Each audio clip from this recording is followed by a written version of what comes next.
Hello everyone. पिछले video में हमने 7th क्लास की इंग्लिश बुक से 4th chapter the ashes that made trees bloom पढ़ा था। आज हम इसका सेकेंड पार्ट स्टडी करेंगे। So let's start. Not long after that the good old man dreamed again and the spirit of the dog spoke to him telling him how the wicked people had burned the mill made from the pine tree।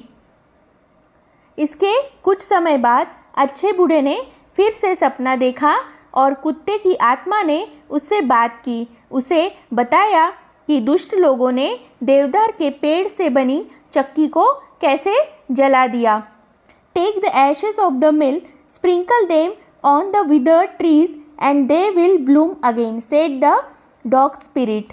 कुत्ते की आत्मा ने कहा, चक्की की राख लो, उन्हें सूखे पेड़ों पर छिड़क दो और वे फिर से खिल उठेंगे। The old man awoke and went at once to his wicked neighbours house where he found the miserable old pair sitting at the edge of their square fireplace in the middle of the floor, smoking and spinning. जो अच्छे बूढ़े व्यक्ति थे वो नींद से जाग गए और तुरंत अपने दुष्ट पड़ोसी के घर गए, जहां उन्होंने देखा कि दयनीय बूढ़े दंपत्ति अपनी चौकोर चिमनी के किनारे पर फर्श के बीच में धूम्रपान और कताई कर रहे थे। स्पिनिंग यानी कताई।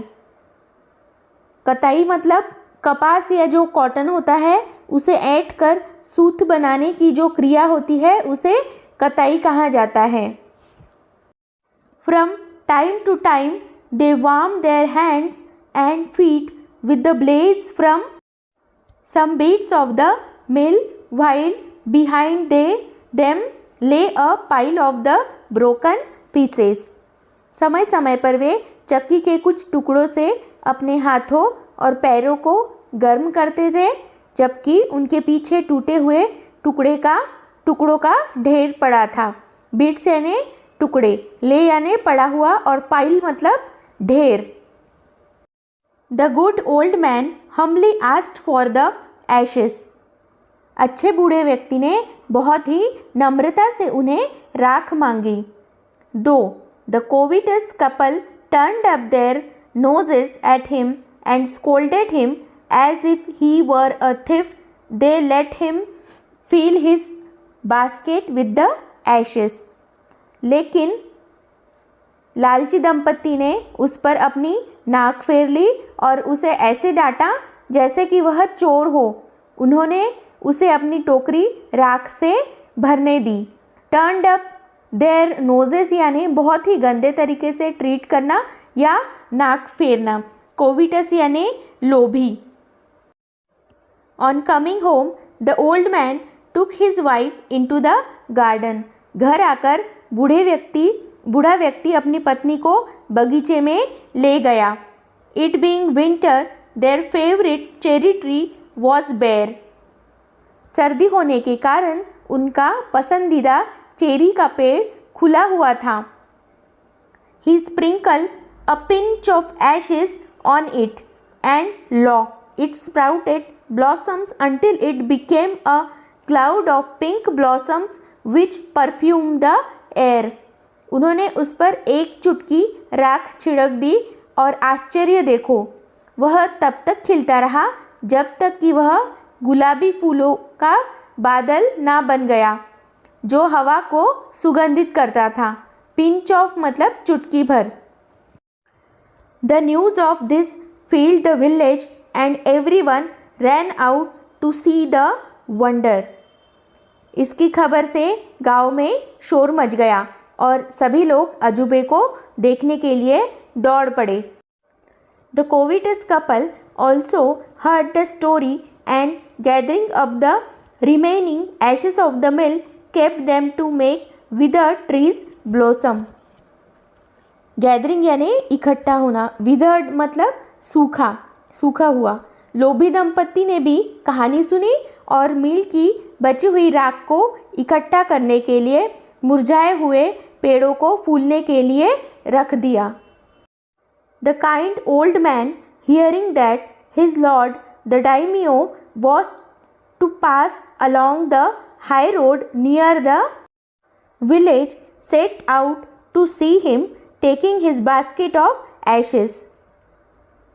दयालु बूढ़े व्यक्ति ने सुना कि उनके राजा गांव के पास ऊंची सड़क से गुजरने वाले हैं और वो अपनी राख की टोकरी लेकर उन्हें देखने के लिए निकल पड़े। As the train approached, he climbed up into an old withered cherry tree that stood by the wayside. Train यानी राजा के आगे पीछे जो लोग होते हैं उन्हें ट्रेन कहते हैं। जैसे ही ट्रेन नज़दीक आई, वे रास्ते के किनारे खड़े एक पुराने मुरझाए चेरी के पेड़ पर चढ़ गए। वे साइड मतलब सड़क के किनारे। Now in the days of the daimyos, it was the custom when their lord passed by for all the loyal people to shut up their high windows.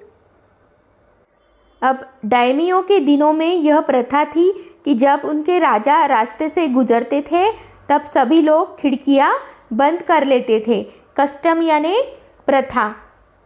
They even pasted them fast with a slip of paper so as not to commit the impertinence of looking down on his lordship. Impertinence मतलब गुस्ताखी करना। Looking down यानी किसी को तुच्छ या नीचा दिखाना। लॉर्डशिप मतलब प्रभुता। इतना ही नहीं, जब लोगों को पता चल जाता था कि अब राजा रास्ते से गुजरने वाले हैं तो वो जल्दी से खिड़की पर पेपर चिपका देते थे ताकि गलती से भी उन्हें देखने की वो गुस्ताखी ना करे। All the people along the road would fall upon their hands and knees and remain prostrate until the procession passed by.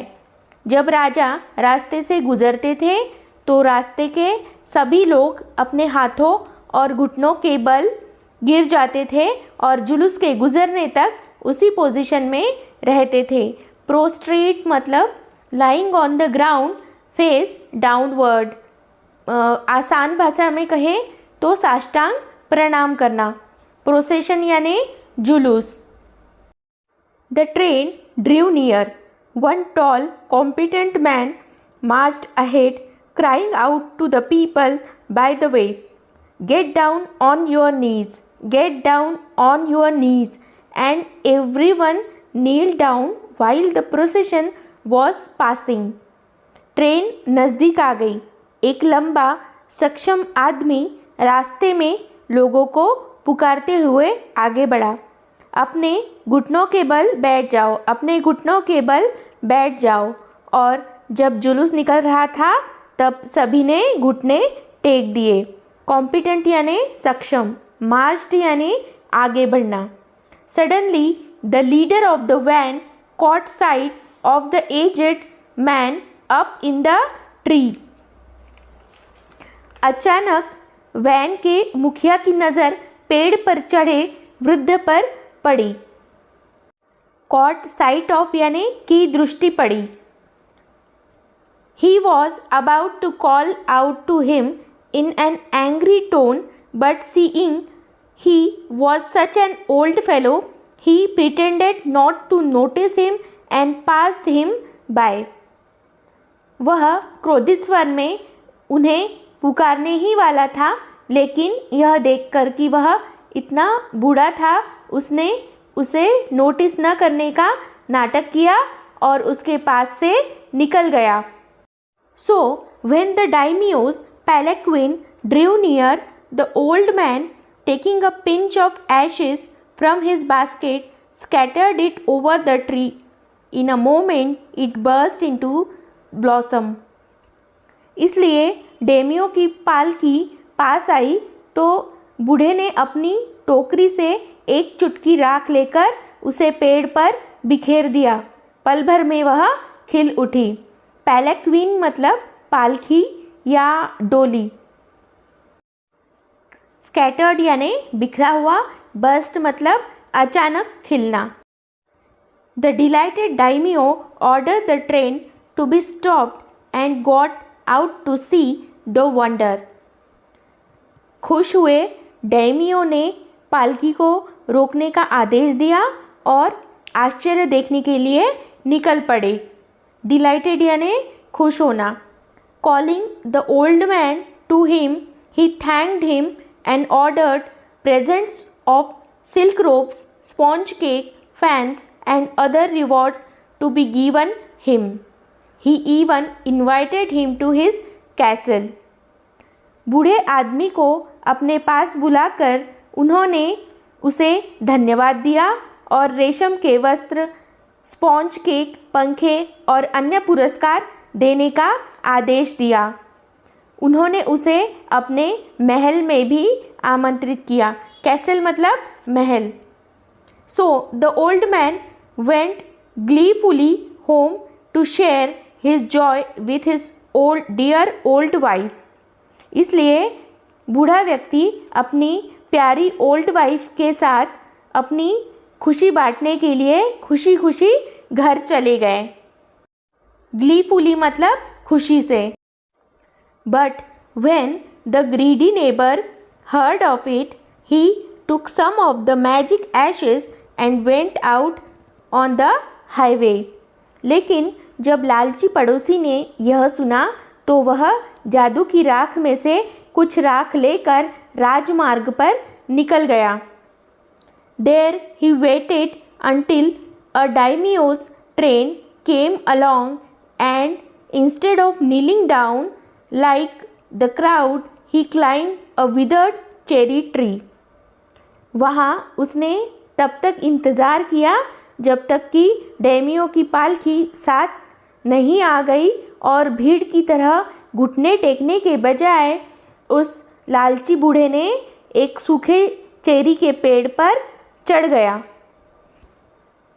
When the daimyo himself was almost directly under him, he threw a handful of ashes over the tree which did not change a particle. जब डाइमियो खुद लगभग सीधे उनके नीचे थे, उसने पेड़ पर मुट्ठी भर राख फेंक दी जिससे एक कण भी नहीं बदला। The wind blew the fine dust in the noses and eyes of the daimyo and his wife. हवा ने डाइमियो और उनकी पत्नी की नाक और आँखों में धूल उड़ा दी। Such sneezing and choking, it spoiled all the pomp and dignity of the procession. ऐसी छींक और घुट इसने जुलूस की सारी धूमधाम और गरिमा को बिगाड़ दिया। पॉम्प यानी धूमधाम और डिग्निटी यानी गरिमा। The man whose business it was to cry, "Get down on your knees," seized the old fool by the collar, dragged him from the tree and tumbled him and his ash basket into the ditch by the road. पालकी वाले आदमी ने बूढ़े मूर्ख को collar से पकड़ लिया, उसे पेड़ से खींच लिया और बाद में उसे और उसकी राख टोकरी को सड़क किनारे खाई में गिरा दिया। सीज्ड यानी पकड़ना, टम्बल्ड यानी गिराना, डिच मतलब खाई। Then beating him soundly he left him for dead. फिर उसे ज़ोर ज़ोर से पीटते हुए उसे मरा समझकर छोड़ दिया। Thus the wicked old man died in the mud, but the kind friend of the dog dwelt in peace and plenty, and both he and his wife lived to a green old age. इस प्रकार दुष्ट बूढ़ा मिट्टी में मर गया, परंतु कुत्ते के दयालु मित्र शांति खुशी से रहे और दोनों पति पत्नी एक अच्छी और खुशहाल जिंदगी जिए। ड्वेल्ट मतलब निवास करना। I think you understand this story very well. If there's any doubt regarding this chapter, please ask me in the comment section. In our next video, we will discuss questions and answers of this chapter. Thank you.